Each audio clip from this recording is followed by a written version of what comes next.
Ce qui est Alors, le premier enseignement que moi j'ai pu tirer de ce qui est en train de se passer, c'est que le système de parrainage est en panne. C'est qu'aujourd'hui, même si... il a été dénoncé par le général. Oui, c'est ce que je dis. Même si quand les DG et leurs adjoints sont allés, c'était à Kalako ou Kalako, hein? Kalako, bien entendu. Lui-même, il avait compris que c'est le système de parrainage qui faisait qu'on ne parvenait pas, c'est-à-dire à évaluer les gens par rapport aux actions posées. Plutôt, c'est leur rapport avec leurs parrains qui leur permettait ou qui leur garantissait justement leur environnement, leur travail et tout ce qui s'ensuit. Apparemment, le colonel est fatigué de tout ça et lui-même, c'est-à-dire, il se fait une idée globale sur la gestion des EPA et tout ce qui s'ensuit. Donc cette décision, à mon avis, sinon, cette situation, la situation qu'on est en train de vivre aujourd'hui, ça ne date pas de ce jeudi noir. C'était bien avant la CAN d'ailleurs, le problème là existait. Lamine Monument a évoqué tout à l'heure le problème de manque de communication. Justement, c'était l'un des problèmes qu'on a pu dénoncer. Au début, il y avait les mêmes problèmes, mais qu'est-ce qui se passait? C'est que EDG communiquait, mais depuis que EDG a décidé de blacklister les médias brouillés, vous avez vu le communiqué qui a été fait. Aucun communiqué n'a été impactant. Le communiqué qui a été fait pour dire à l'opinion qu'il y a une panne est passé où? Inaperçu. On a donné aux médias qui ne sont pas suivis. On a mis sur les réseaux sociaux. Et puis les contre-vérités, finalement, c'est devenu une sorte de jouet. Ça n'a pas eu, justement. Et du coup, les gens n'étaient même pas informés qu'il y avait une panne. Parce que les médias brouillés n'étaient pas... C'est-à-dire qu'il était devenu sélectif par rapport à la communication, au choix des médias. Et ça, c'était déjà un problème. Vous savez, à un moment donné... Mais à ce niveau, il ne fait que suivre... La directive, non, il n'était pas... La directive parce que, du CNRD, ce n'est pas que lui attention, qui le fait. On le dit, mais... Non. Ce n'est pas qu'il m'apprend. Peut-être que s'il était passé par les médias qui sont brouillés, son sort ce serait accéléré. Il faut relativer. Il faut relativiser. On m'apprend qu'il n'y a pas eu, si vous voulez, des instructions dans ce sens. Non, il n'y en a pas eu. C'est les gens qui se sont dit... déjà, dès que le média est brouillé, ça ne passe pas. On a vu... C'est Keita, sur ce plan. Déjà, on dit que le CNRD a décroché les médias des bouquets. Sous-entendu, les autorités ne peuvent pas communiquer. Sinon, il n'y a pas un ministère qui était lié à Dioma, par exemple, que celui de l'enseignement supérieur. Mais c'est pas... Non, votre hiérarchie est en désaccord avec quelqu'un, vous ne pouvez pas l'inviter. Non, bon sang de Dieu. En fait, ça va être compliqué. Quand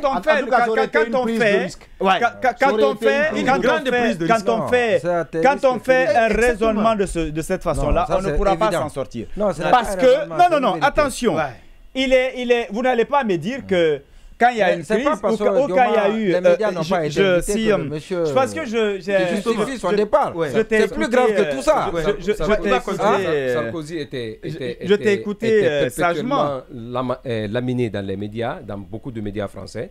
Mais cela n'empêchait pas certains de ces ministres de communiquer dans ces médias. Au-delà de ça, il y a quand même des directions qui communiquaient. Et il y avait même le CNT qui continuait quand même à collaborer avec... On ne peut pas comparer. Des décennies. Non, attendez. C'est qu'on est en train de dire. Parle-moi plutôt de la Côte d'Ivoire ou du Sénégal. Ce qu'on est en train de dire. S'il faut parler des raisons. Parce que quand on parle de manque de communication, EDG communiquait. Mais ça ne passait pas parce que, les médias qui sont blacklistés ne recevaient pas ces communiqués. Le message donc ne passait pas. Exactement. Donc qu'on le veuille ou non, ça fait partie des problèmes auxquels EDG, en tout cas, a été confronté, mais provoqué par le CNRD. Oui, provoqué, là le terme, d'accord, mais moi je pense que EDG n'était vraiment pas obligé, on ne l'acceptera pas dans ce studio, mais je pense que ceux qui l'ont fait n'ont jamais été sanctionnés. Ceux qui ont communiqué dans ces médias-là n'ont jamais été sanctionnés. Cette décision, on n'a pas interdit à quelqu'un de ne pas le faire. Ça, c'est un premier aspect. Non, ça c'est un premier aspect. Allez-y. Le second, vous savez, lorsque vous gérez une entité comme EDG, parce que moi, il y a un ministre qui me disait, il dit, quand on vous nomme, il y a de ces postes aujourd'hui, quand on vous nomme, c'est comme si on vous sacrifiait, on vous envoyait à l'abattoir. C'est EDG, c'est la sécurité. Mais quand vous êtes là, vous êtes en train vous vous rendez compte qu'il y a des difficultés. Mais dites les choses telles qu'elles sont. Comme ça, vous pouvez tout de suite vous dédouaner. Lorsque le président a demandé à ce que EDG établisse le courant, les poteaux, alors que la commande n'était pas encore arrivée, qu'est-ce qui s'est passé? pour contenter le président, on est allé mettre même les anciens bois qu'on utilisait par le passé. On a utilisé des câbles pour mettre les panneaux pour pouvoir effectivement être dans le délai. Alors qu'on avait la possibilité de dire au président, Monsieur le Président, à moins qu'on fasse du forcing ou qu'on fasse ce qui est démodé, mais le principe voudrait d'attendre l'arrivée des commandes et puis on pourra faire un travail définitif, un bon travail. Ça passait. Cette histoire de bateau dont on parle, qu'est-ce qui a été dit? Il y a eu beaucoup de choses autour de ça. On nous a appris que le directeur a dit non, sans ce bateau, on peut toujours donner l'électricité 24 heures sur 24 et tout ce qui s'ensuit. Mais si ce n'était pas vrai, à quoi bon de ne pas le dire? EDG est confronté à des problèmes. Tous les dirigeants savent qu'il y a un problème de ressources financières aussi qui se pose.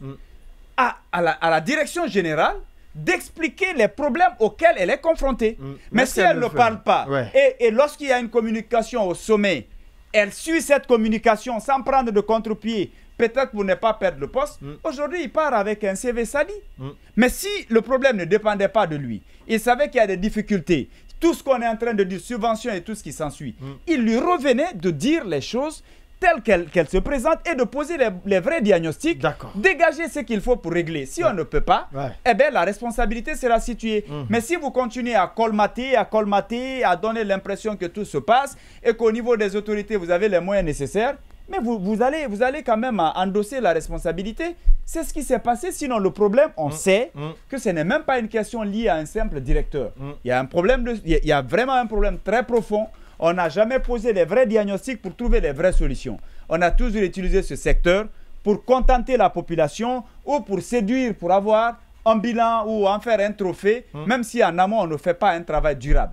C'est ça la réalité. Et c'est vraiment dommage. Cette décision, je pense qu'elle a été prise et on se rendra compte que ça n'a même pas été... Ça n'a même pas été mûri parce que tout de suite, on aurait dû trouver même un remplaçant. Ça n'a pas été fait parce que simplement... Voilà, il n'y avait rien. On a improvisé, on a enlevé les gens et le secteur doit fonctionner. Je pense qu'il faut trouver des réponses aux vraies questions, mais des vraies réponses pour qu'on puisse sortir de cette crise-là. Mais sinon, c'est vraiment dommage.